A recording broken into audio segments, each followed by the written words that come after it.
Hey everyone, welcome to another episode of Lever Time, the flagship podcast from The Lever, an independent investigative news outlet. I'm your host, David Sirota. On today's show, the one and only AOC. That's right, Congresswoman Alexandria Ocasio-Cortez. She joins us.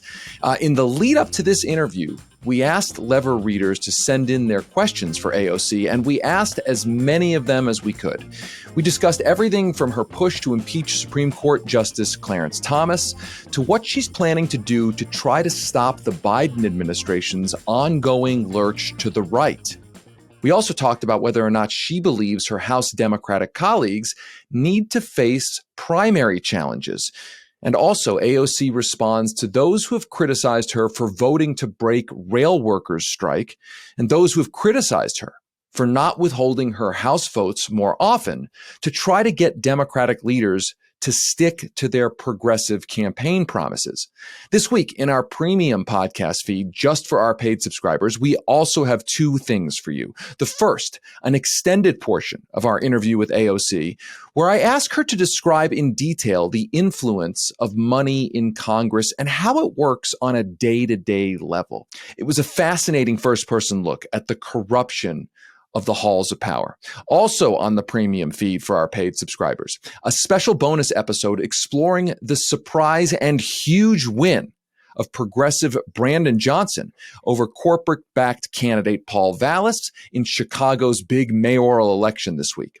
Just a heads up, we're going to be posting a lot more bonus content in our Lever Premium podcast feed. If you're not already a paying subscriber and you want access to our premium content, head on over to levernews.com and become a supporting subscriber right now. This gives you access to the Lever Time Premium podcast feed with all the extended interviews and bonus content. Plus, as a paid subscriber, you'll have access to all of the in-depth reporting and investigative journalism that we do here at The Lever, and you're helping fund that journalism. Just hit the subscribe button at levernews.com to support the work we do. Also, if you like this podcast, we'd really appreciate your help. Tell your friends, tell your family about Lever Time. Leave a rating and review on your podcast player.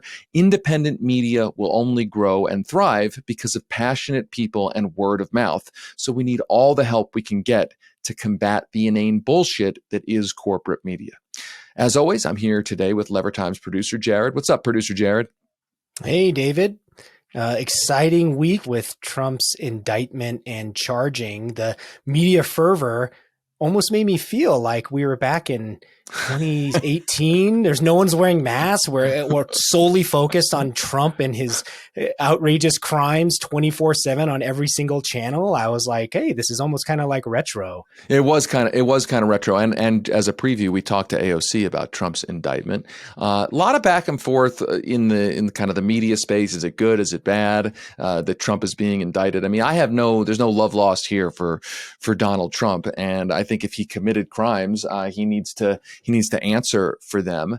I think it's kind of a sad commentary on our system that Donald Trump can kind of break all sorts of laws, do all sorts of lawless things, and they're only now indicting him on, it's not a technical issue. I mean, if these are crimes, and we should say, but hush it's just money payments right to a porn star and all the right. So I don't think two wrongs make a right.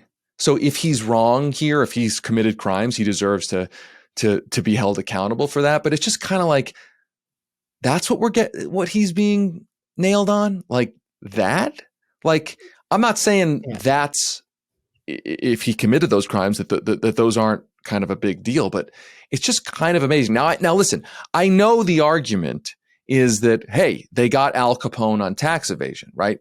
Point being, that's the idea that Al Capone was doing all sorts of horrible things and they only ultimately got him on kind of paperwork, right? And so the argument is that whatever you can get a quote unquote bad guy on is fine. Throw the book at the villain, throw the book at the bad guy. I do think it is kind of an indictment on our system that Donald Trump could behave so lawlessly for so long and he only gets nailed on this. Now, I will say, the part of the discourse that I don't think is all that valid is this idea that by indicting Donald Trump, it creates a so-called dangerous precedent.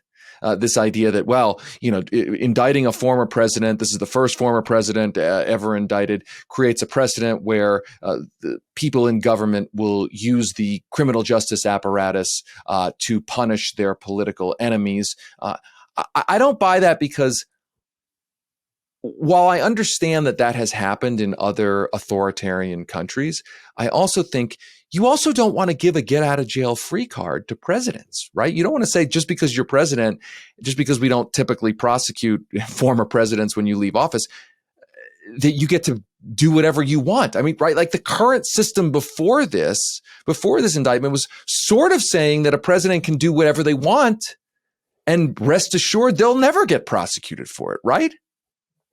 Yeah, and if Trump is able to get away with all of these crimes, right? Like a one-man criminal conspiracy, Right. and the buffet of different indictments or different,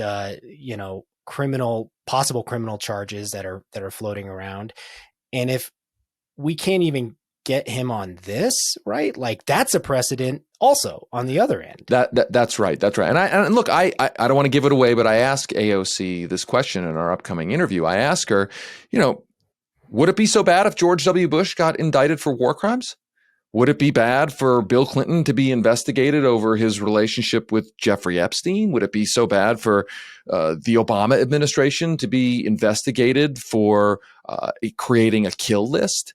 Right? Like, I don't think the current way we have it down, where we've been giving out get out of jail free cards to former presidents, and that's just the norm. I don't think that's a good norm either. So I do hear, I hear the fear that this kind of thing will get out of control. It'll get tit for tat.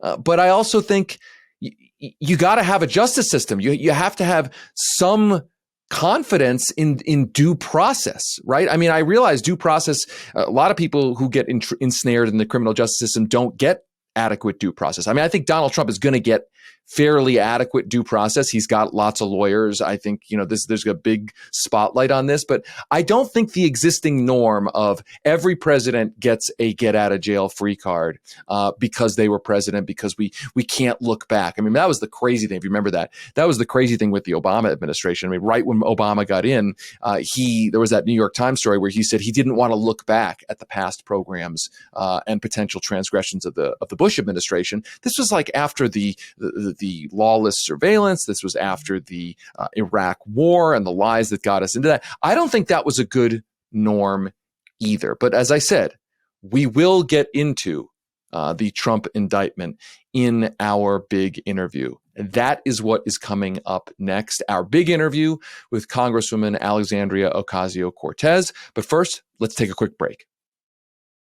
Welcome back to Lever Time. For our big interview today, we are joined by Congresswoman Alexandria Ocasio-Cortez, otherwise known as AOC, the Democratic lawmaker from New York.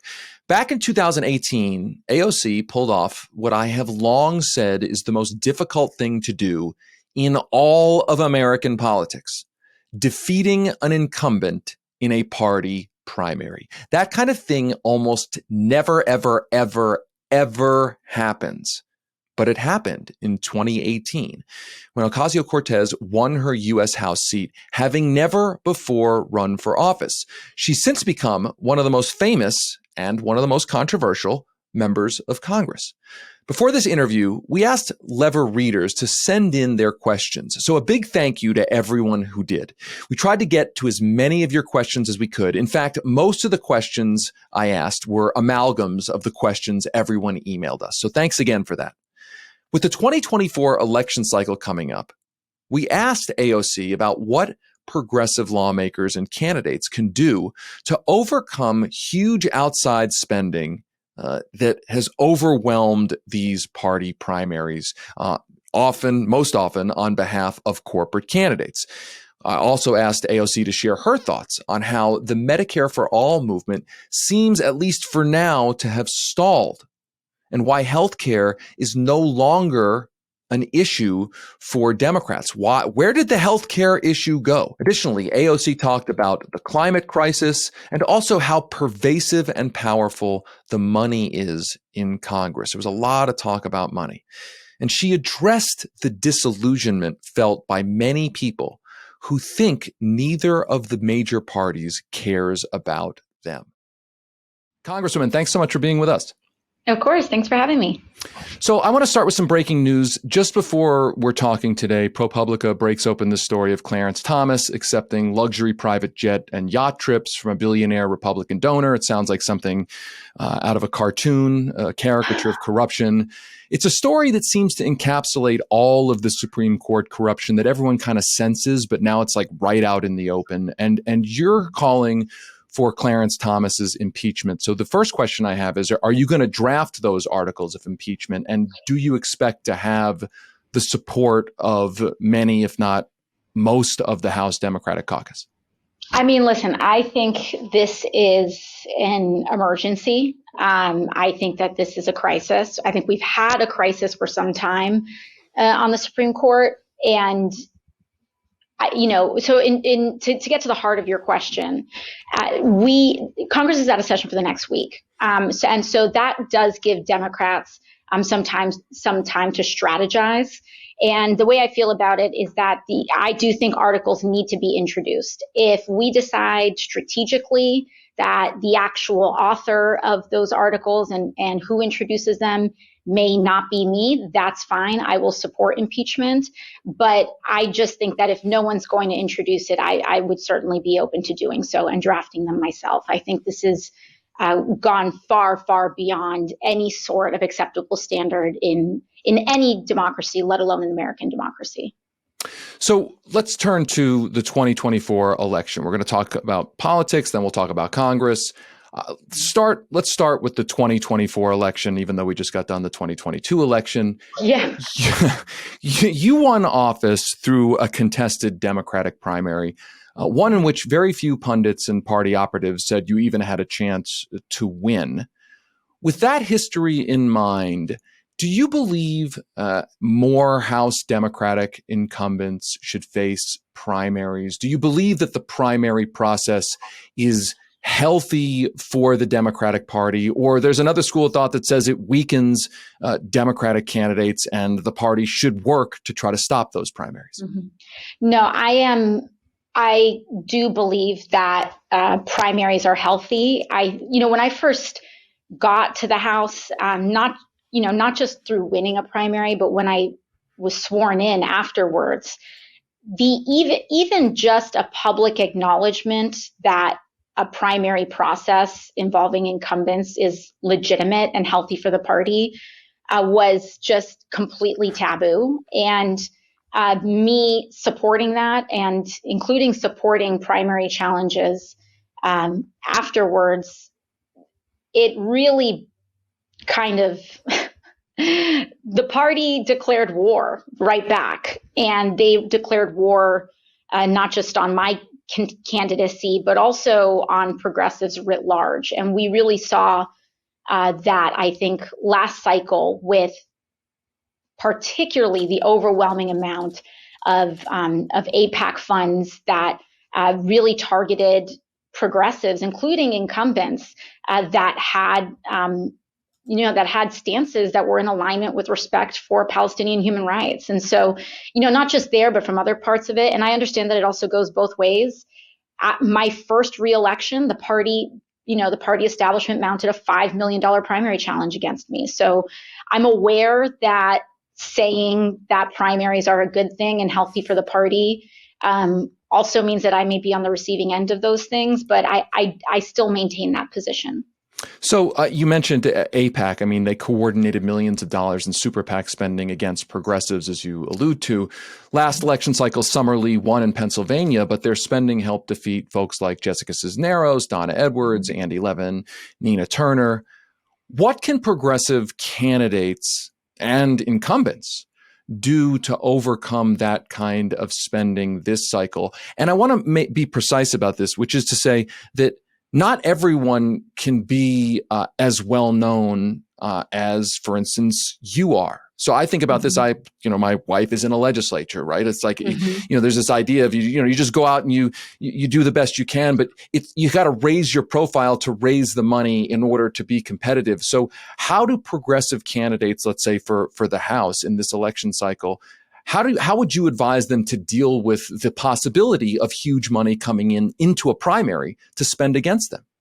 Yeah. Well, I think first and foremost, money does not ultimately, it's not ultimately the end all be all of how a person can win an election. For a very long time, it has been the case that the person who raises the most money wins. However, I do believe that in the technological and tactical evolution of campaigning, particularly in the progressive movement, we are starting to see more people win while being outspent. I mean, we just had Brandon Johnson win the mayoral candidacy in Chicago, and he was outspent 2-1 on television. And yet he won. We saw Karen Bass running for the mayoral seat in Los Angeles, and she was running against a billionaire, very well funded, and she was still able to win it across, get things across the line. I think that really what this is about is building a very sophisticated infrastructure in the progressive movement that focuses on field operations and really professionalizing how we are able to share that across the movement, because far too many campaigns start from scratch. And that's something that, I've been thinking about a lot and been working on about. I have a PAC, Courage to Change, that focuses on down ballot elections and supporting progressives that are exactly in that similar boat, where they aren't able to tap into these high net worth fundraising circles in order to build a super well funded campaign. And so when you do that, and having been there when I ran the first time, it was the same thing. You got to know how to run a street fight in a really professional way.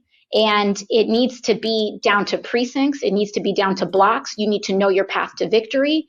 And this can't just be about like a post and pray approach. We need to know what we are doing. And thankfully, I think that there's been a lot of progress in that respect, but it is something that must be an ongoing commitment and project. So let's turn to Congress, the White House, and the like. In the last few months, President Biden and his administration have broken rail workers' strike. They repealed Washington, D.C.'s criminal justice reforms. They rejected a petition to lower the price of a major cancer drug and authorized a huge fossil fuel drilling project in Alaska.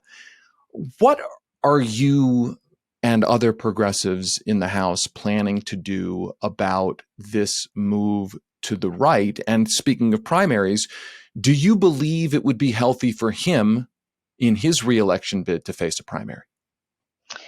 Well, with respect to primaries, like as you mentioned earlier, and I have always stated that I will never be a person that says there should not be a primary. I just feel like because of the way that I got to Congress, it would be deeply hypocritical for me to ever be against the existence of a primary process for a candidacy. I mean, it just on principle, that is where I stand. I do believe that some of the latest developments coming from the Biden administration are highly concerning, increasingly concerning. And this is also not just from an ideological perspective, not just from a substance perspective, which is the most important, but also from a political perspective. I think it is extremely risky and very perilous should the Biden administration forget who it was that actually put him over the top. And when you look at the places, not just abstract levels of turnout, not just where numbers came from, but the places, these swing places that gave Joe Biden the edge on an electoral count victory, it was young people that won him this election, communities of color, high turnout areas, and this lurch to the right in a time, mind you, when the right is scrambling and kind of lost in the desert on how to even win an election at this point after these stunning losses, I think is a profound miscalculation. And it is one that actually, it is quite dangerous. And so as far as pushing back, I think that the pushback on the Biden administration's authorization of the Willow Project has been very encouraging. I think it is important. We saw Biden's approval ratings dip for the first time in a significant way, and recently, and I believe it was after the approval of the Willow Project and some of these decisions to lurch to the right that have contributed to that. And so, I think what we really need right now is having that continued outside vocal organizing that allows us, when we are approaching the administration, to say, this is why this is happening, that we can pull and point to grassroots movements that are telling that story as our evidence, right? Because if we just kind of come up with that abstract claim, they're just going to think that it's conjecture, that this is just our subject. Of course, you're going to say that. This is what you already believe. But so, I think it just emphasizes the importance of that grassroots organizing, because it gives us really the ammunition and the evidence to really tell the story about why this is important. And I do believe that the Biden administration historically, particularly under Chief of Staff Ron Klain, understood that. I do believe that they do not take for granted the role of young people and the role of progressive turnout in their 2020 victory. The key is maintaining the boundary and letting them know that this is not something to be taken for granted. So speaking of that, and I should mention, our readers send in questions. A lot of these questions are an amalgam of their questions. The squad has been billed as a block of votes that hold the Democratic caucus and the Biden administration accountable, and to create that boundary.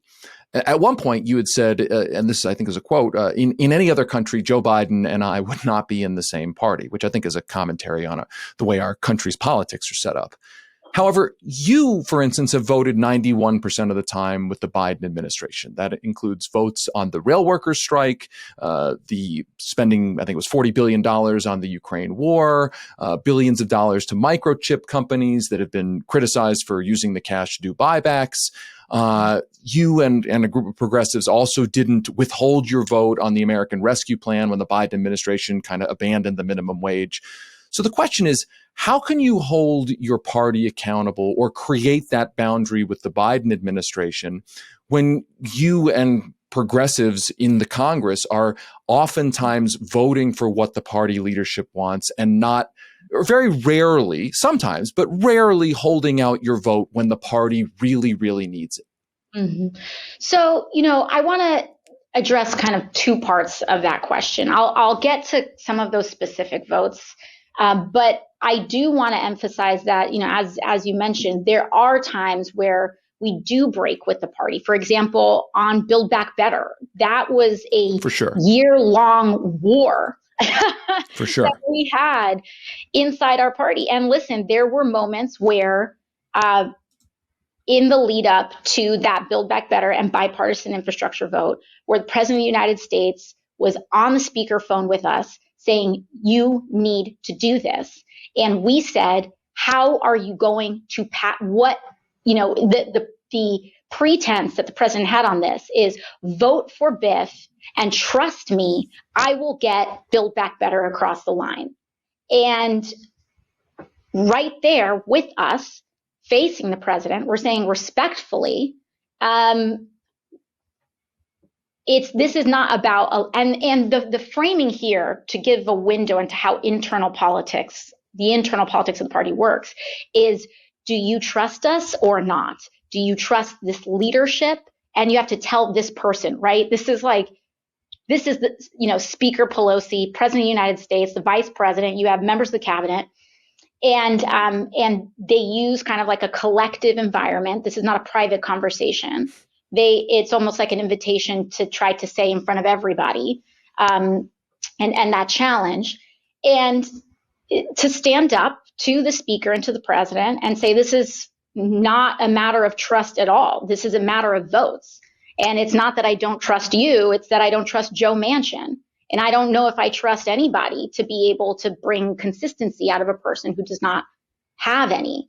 But all of that is to say is that I think that some of these votes also speak to that progressive infrastructure that we're talking about. When it comes to the rail vote, for example, we worked very closely with all elements of the rail workers. Of rail workers, both not just the Teamsters, not just some of the other formal unions, but also those members of the unions that were rebelling against the initial round of these agreements, and it was in tandem with these organizations. Like when you look at, for example, RWU, and some of those folks that were leading the fight on opposing that initial agreement to a terrible contract, those were the folks that we were working with in developing our organizing strategy around this. And it was in following, the actual rail workers lead, both on both camps. This was not just about choosing traditional union leadership, but also that rank and file grassroots leadership, that we tried to determine our strategy, that we worked with Senator Sanders and we worked with many others saying, how do you all want us to proceed? And the initial push was to rubber stamp this agreement with no attempt at getting paid leave. And procedurally, what we were asked to do by that rank and file is to get us a paid leave vote. That was the determination. That was the organizing leading up to that vote. That was the request that was made of me. And that is what I agreed to deliver on. Now, I think on the other end of that, there is a difference between this kind of like spontaneous digital response versus the actual organizing rooms and people that are directly impacted by this. And when you look after the vote, folks like RWU were saying this is what we asked them to do. Now, granted, I think that got drowned out by the noise of just people kind of operating more on like the theory of the situation. But I think ultimately there are moments where there are going to be internal disagreements about strategy. It is so important, especially among the left, that we develop a discernment between when there are differences in strategy. Sometimes they are intense and sometimes they are rigorous and vigorous disagreements versus equating that difference in strategy with somehow a 180 change in commitment to our vision and our principles. And trust me, there is so much money and so much interest invested in sowing chaos on the left. And I think there is a moment where we have to realize that the same tools that are good for us, the development of and the way that we can use the internet to bypass some of the traditional structures that have gatekept our media, gatekept our political organizing, et cetera. These are still algorithms owned by billionaires that want to incentivize internal conflict. And they do. And I do believe that there are times where we have fallen for it. That being said, that criticism is fair and that's okay. But many of these votes, what I think, like if I were to ask for something, what we need is that a lot of times this organizing and reaction happens after a vote. And before and in the lead up to a vote, we are often asking, begging some of our grassroots partners for a position. And a lot of times, and I think that this is also often for resource reasons, that organizing doesn't often happen until after the flashpoint has already occurred. And what is most useful, most beneficial, is for that engagement to happen prior to a vote, prior to that development. Because, what we're able to do, for example, with the rail vote, is to the only partners that I had leading up to that were our rail workers. And if that's what they asked us to do, then that's what we did. I mean, I think your point about there being differences in tactics ending up being interpreted as a difference in values is a huge thing. I mean, it's just a huge issue. I guess the philosophical question on that is, I think there are a lot of people who look out at politics and see so much money invested in so many different outcomes that aren't good for people. They perceive both parties selling them out in different ways. The Republicans being super extremist, the Democrats maybe saying the right thing, but oftentimes not delivering. I guess as just a follow, when people are from your perspective, misinterpreting a difference in tactics and strategy for a difference in values, do you blame them? And I guess, why shouldn't they see it that way if they feel like the political system has been selling them out for 10, 20, 30 years? I don't blame a lot of people for that. I do blame some, because I do believe that there are folks and leaders in the space that know better, and they fan flames that they know are disingenuous for personal gain. And I think that there's a lot of incentive in that, when there is kind of an economy that has developed that is based on clicks, views, and attention. And we know the thing that attracts that more than anything else is conflict. And so there are financial incentives for certain people, I believe, whose income, revenue relies on that to stoke conflict. And frankly, it's a recreation of a lot of what we see in mass media, right? Like, mass media is so left-right heavy. It's so Republican versus Democrat heavy, precisely because it drives, a large contributor is because it drives viewership. And I believe that, when you get into more niche audiences, it's the same thing, that those similar conflicts can be driven by amplifying sometimes those disingenuous takes to fan intra-left conflict, which is, I think, and I want to also be thoughtful and create space for the fact, because I don't want to equate that with saying, any criticism of our decisions is you're just playing into the hands of someone else. There are just multiple things that can be true at the same time. I think that this is something that we need to really develop and talk out, because a lot of these decisions are not last minute. They may happen last minute, but we can often see that they're coming from a long ways out. We just don't know exactly when, right? But we will, and not just me as a member, but I believe that us as movements, you see certain tensions happening. This scale up to the rail vote was months in the making. And so we had been in communication with workers for months about how do we want to see this unfold? And the number one thing that we had that emerged from those conversations is that the thing that was absolutely most important is paid leave, securing that paid leave. And also tactically, what we are materially capable of. I understand that theoretically, in talking about the strike, I understand why someone would have that position, but we need to be honest with ourselves about what something like a wildcat strike takes. And are we ready for that? Are the seeds sown for that? Sometimes they are. We've seen that with the teachers unions and what happened in West Virginia and what's happened in Los Angeles. But sometimes a workforce may not be prepared for that.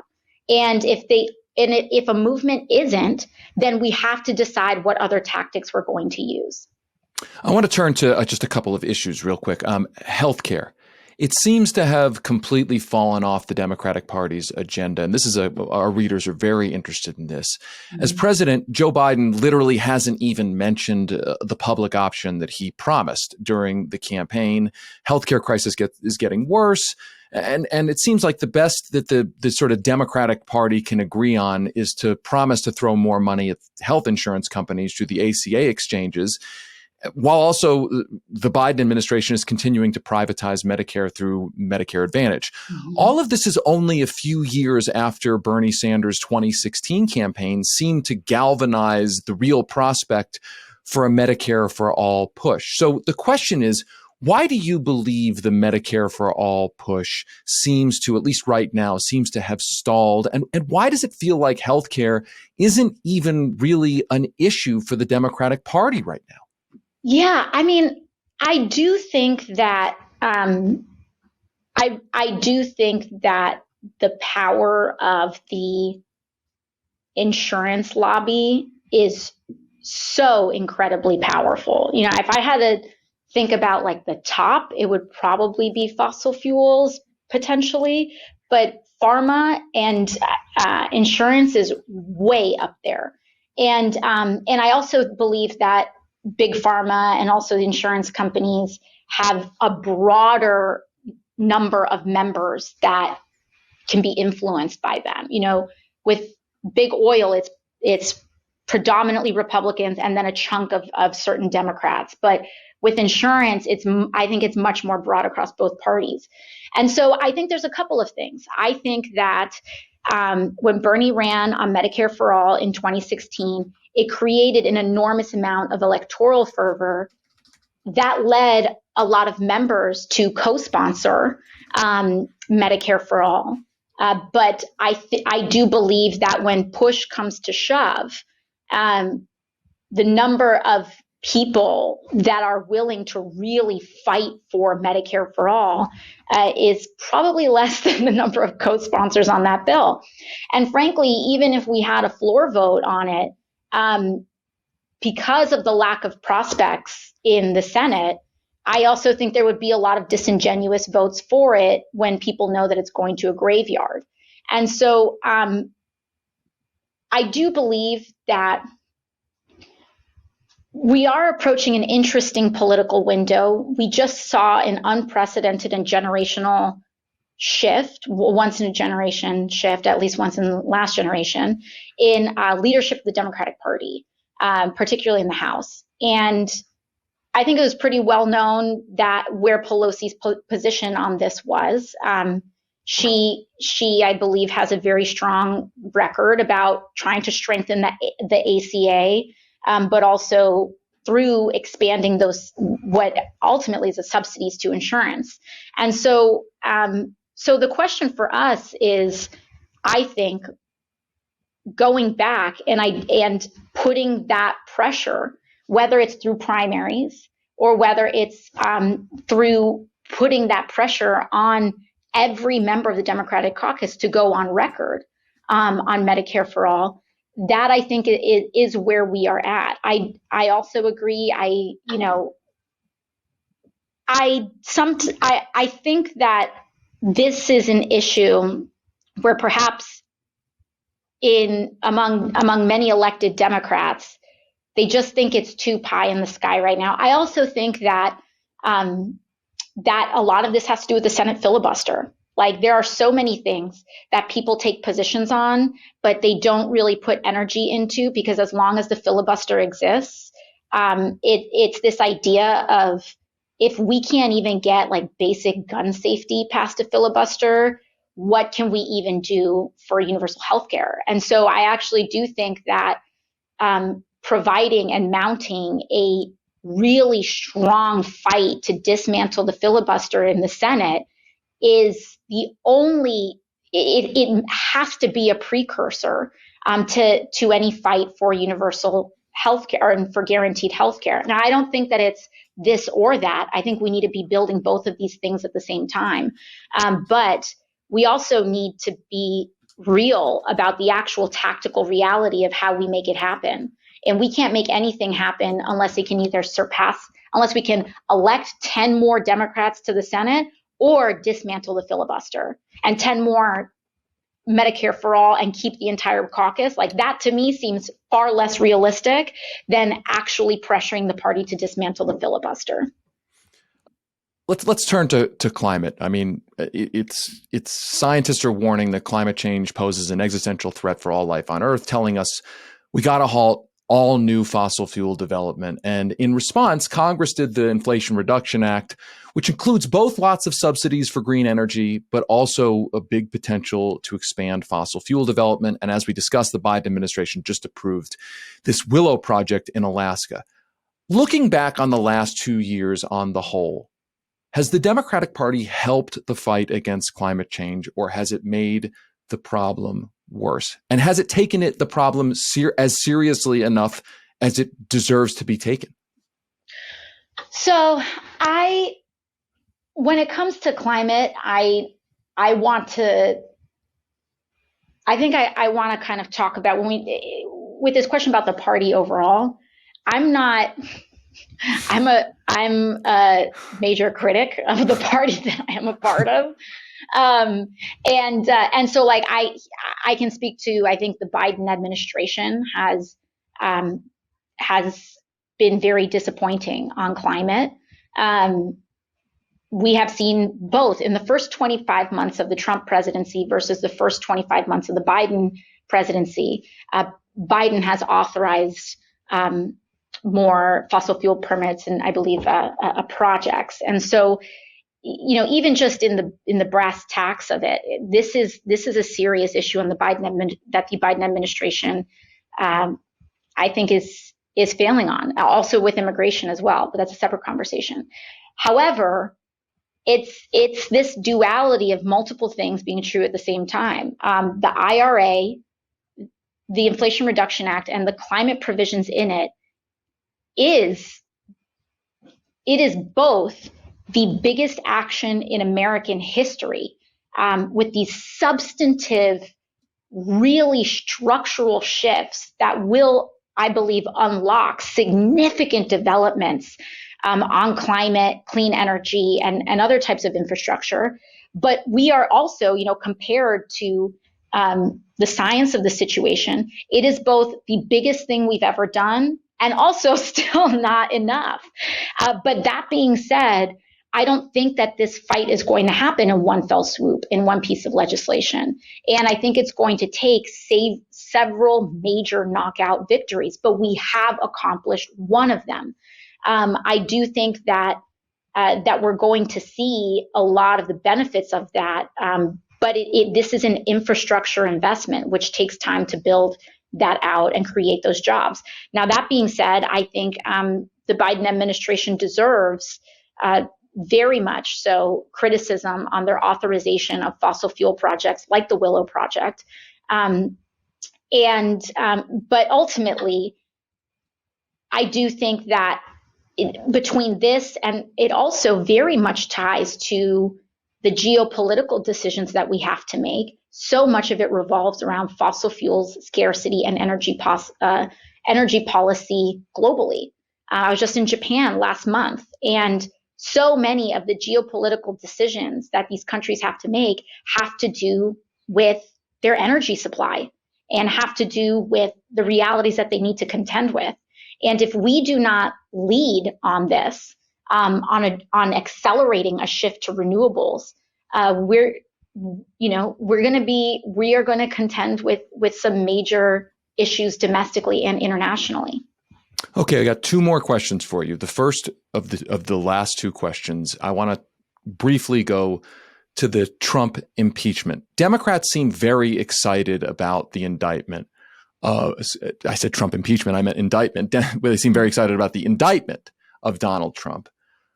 There's some folks who are concerned that allowing this indictment to go forward kind of creates a situation where we create a precedent where people's political enemies, once they take power, will then indict past presidents.